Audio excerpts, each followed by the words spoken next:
Pozdravljeni, danes pojdimo 5000 let nazaj, ko je en preprosto dan element bakru spremenil razvoj človeštva za vedno. Ta kovina je bila veličastna in neverjetna. Začela je prvo medcelinsko trgovanje, kar je tudi povzročilo nastanek prvih ogromnih civilizacij in mest. Da ustvariš civilizacijo, potrebuješ 3 stvari: obdelovalno površino, vodo in nove iznajdbe. Pred 5000 leti je bil to bron. V antičnem času se je bronasta doba pojavila ob različnih časih na različnih mestih. Na Kitajskem je bronasta doba trajala od leta 2000 do leta 700 pred našim štetjem, v Evropi od leta 3200 do leta 600 pred našim štetjem, na Bližnjem vzhodu pa od leta 3300 do leta 1200 pred našim štetjem.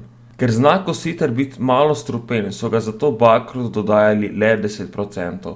In tako je nastal bron. Bron je bolj trpežen od drugih tedaj poznanih kovin, kot recimo zlato in srebro. Ljudje v antiki so iz brona naredili ogromno orožja, orodja, vas, nakita, zato je postal material vsakodnevne uporabe. V času bronaste dobe so se ljudje med sabo bolj povezovali, celo čez morje so pluli, samo da bi lahko na veliko trgovali. Prav tako pa so se pojavila prva mesta, katerim so vladali kralji in njihove družine. Mesto je ponavadi imelo med 150 in 200 ljudi. Mesta, kot so bile recimo mesti Knossos in Mikene, pa so imele celo med 12.000 in 17.000 prebivalcev. Mikene in Knossos se ne moreta po tehnologiji meriti z današnjimi mesti, toda za tisti čas so bila zelo napredna. Imeli sta tekočo vodo, kanalizacijo in ker sta imele zraven sebe tudi morje, sta imela dostop do trgovskih poti po Mediteranu. Med bronasto dobo je prebivalstvo v mestu Tebe naraslo na kar 80.000 prebivalcev.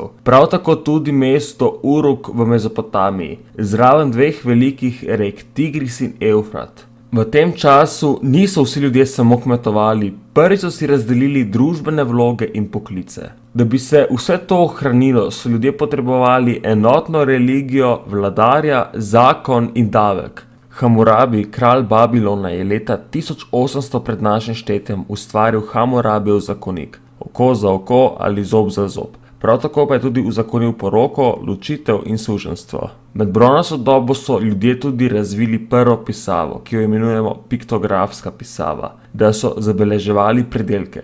Razvili so jo najverjetneje Sumerci in Egipčani. Prva pisava ni bila kakor naša pisava črka, ki bo sestavila besedo in nato beseda stavek, ampak so obstajali znaki. Recimo za vodo sta bili 2 vijugasti črtici. Ker pa se je družba razvijala, je bilo zamudno in zoprno si vse zapomniti. Zato so ustvarili klinopis, s katerim so pisali na glinene tablice. V Egiptu je njihova piktografska pisava preživela, ki jo danes imenujemo hieroglifi. Tako je nastal poklic pisarja, v katerega so vstopali bolj premožni prebivalci mesta. Pisarji so morali delati povsod pri kralju, kjer so napisali sporočilo za kakšnega uradnika ali prebrali sporočilo kralju, pri kmetih, kjer so zabeleževali pridelke, in pri trgovcih, kjer so zapisovali, koliko so zaslužili in koliko so prodali. Prva pisava, ki je še najbližje podobna nam, so naredili Feničani. Njihovo pisavo so Grki kopirali in malo preuredili in tako je nastala osnova za pisavo, ki jo še danes uporabljamo.